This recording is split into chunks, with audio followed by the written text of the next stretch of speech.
স্বরাষ্ট্রমন্ত্রীকে আমিও খুব আহ্বান জানিয়েছিলাম যে যাদেরকে অ্যারেস্ট করতে ছেড়ে দেন। তো স্বরাষ্ট্রমন্ত্রী আমাকে বলে কি যে হুজুর আপনি আমাকে ফতোয়া দেন একটা, কেউ যদি গাড়ি পোড়ানোর কারণে অ্যারেস্ট করে থাকি, কারো যদি বিশৃঙ্খলা সৃষ্টি করার জন্য থাকি, তাহলে তারও কি ছেড়ে দিব আমরা? শেষ পর্যন্ত তো মাথা নোয়াইছো, এখন কোথায় আছে? এখন তো কারো দিশা পাওয়া যায় না। যদি এক ধমকেই তোমাদের আন্দোলন খতম হয়, তাহলে কি করবা তোমরা? ইসলাম কখনোই বিশৃঙ্খলাকে পছন্দ করে নাই। ইসলাম কোনো অবস্থাতেই বিশৃঙ্খলা সৃষ্টিকে কি করে নাই, পছন্দ করে নাই। হ্যাঁ, আমার দাবি দাওয়া থাকবে। আমি যদি ভাস্কর্য পছন্দ না করি, আমার ইমানের কারণে আমি না করি, এর বিরুদ্ধে বলার অধিকার আমার আছে, এবং এই সরকার আমাকে এর বিরুদ্ধে কথা বলার অধিকার দিয়ে দিচ্ছে। সরকার তো আমাকে কথা বলতে নিষেধ করে নাই, কিন্তু সরকার তুলে দেওয়ার জন্য হুমকি দিব, এটা অধিকার তো আমাকে দেওয়া হয়নি। তো এটা দুষ্টা যে এখানে হয়েছে, ভাস্কর্য বিরুদ্ধে কথা বলাটা দোষ হয় নাই, দোষটা হয়েছে আমরা ওই দিন স্বরাষ্ট্রমন্ত্রীকে আমিও খুব আহ্বান জানিয়েছিলাম যে যাদেরকে অ্যারেস্ট করতে ছেড়ে দেন। তো স্বরাষ্ট্রমন্ত্রী আমাকে বলে কি যে হুজুর আপনি আমাকে ফতোয়া দেন একটা, কেউ যদি গাড়ি পোড়ানোর কারণে অ্যারেস্ট করে থাকি, কারো যদি বিশৃঙ্খলা সৃষ্টি করার জন্য থাকি, তাহলে তারও কি ছেড়ে দিব আমরা?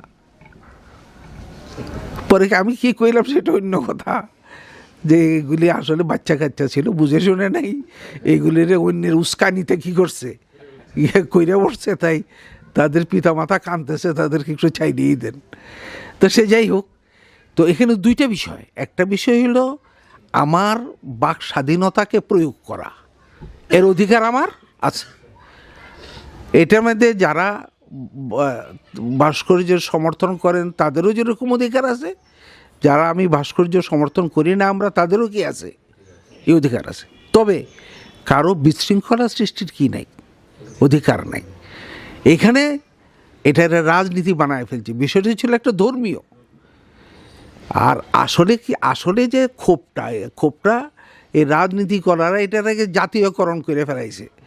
বিষয়টা আসলে ছিল, এটা তো আমি গোড়া থেকে জানি, এরা প্রথম আমার কাছেই আসছিল, যে যেখানে বঙ্গবন্ধুর ভাস্কর্যটা করতেছে, এটা হলো একটা মসজিদের ঠিক সামনে, এই পাশেও একটা মসজিদ, এই পাশেও একটা মসজিদ, এইখানে মাঝে করতেছে। এতে মুসল্লিরা তো বেরিয়েই একটা বঙ্গবন্ধুরই বলেন একটা মূর্তি তো দেখতেছে, এইমাত্র মসজিদটা বেরিয়ে আইসা।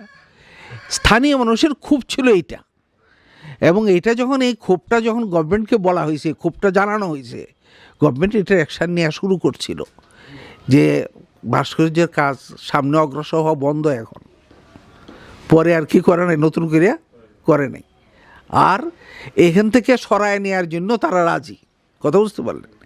কিন্তু যেই এটাকে রাজনীতি বানায় ফেললো, এখন প্রশ্ন আইলো, তাইলে তোমরা করাচিতে যখন নাকি তোমরার কায়দে আজম রে, আমরার তো দুশ্মনে আজম, আর তোমরার কায়দে আজমকে যখন তোমরা মূর্তি বানাইলা করাচিতে, তখন তোমরার মৌলবীরা তো কী করো নাই, তোমরা তো এদের কাছে পইরে আইছো, এরা তো সব পাকিস্তানে পইরে আইছে।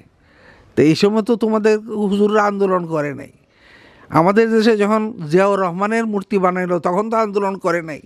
বঙ্গবন্ধুর মূর্তি বানাইতে স্যার আন্দোলন শুরু করছো, তাইলে কি জিয়াউর রহমানের লাগি জায়েজ আর বঙ্গবন্ধুর লাগি না জায়েজ? রাজনীতি বানায় ফেলছে এরা, কি এটার কি বানায় ফেলছে, রাজনৈতিক ইস্যু বানায় ফেলছে, অথচ এটা রাজনৈতিক ইস্যু হওয়ার কথা না, ধর্মীয় ইস্যু।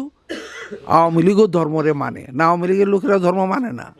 তারা যদি বুঝায় বলা যায় যে আকিদার দিক থেকে এটা হলো অসুবিধা, এই অসুবিধা। তাই আমি তো দেখছি, আমি তো জানেন যে আপনারা তো হয়তো বা জানেন যে প্রধানমন্ত্রী আমাকে কতটা সম্মান করেন, মন্ত্রীরাও এত সম্মান পায় না। মন্ত্রীরা বলে কি হুজুর তো মন্ত্রীদের চাইতে বেশি হুজুরের দাম না। কারণ হইল যে আমি দেখছি তাকে কথাটা যদি তারে বুঝায় বলা যায়, তখন আর তিনি কি করেন না, কোনো বিষয় মানতে অসুবিধা হয় না। এখন আগে আন্দোলন শুরু করে দিবা, এটা কোথায় পাইছো? শেষ পর্যন্ত তো মাথা নোয়াইছো, এখন কোথায় আছে? এখন তো কারো দিশা পাওয়া যায় না। যদি এক ধমকেই তোমাদের আন্দোলন খতম হয়, তাহলে কি করবা তোমরা?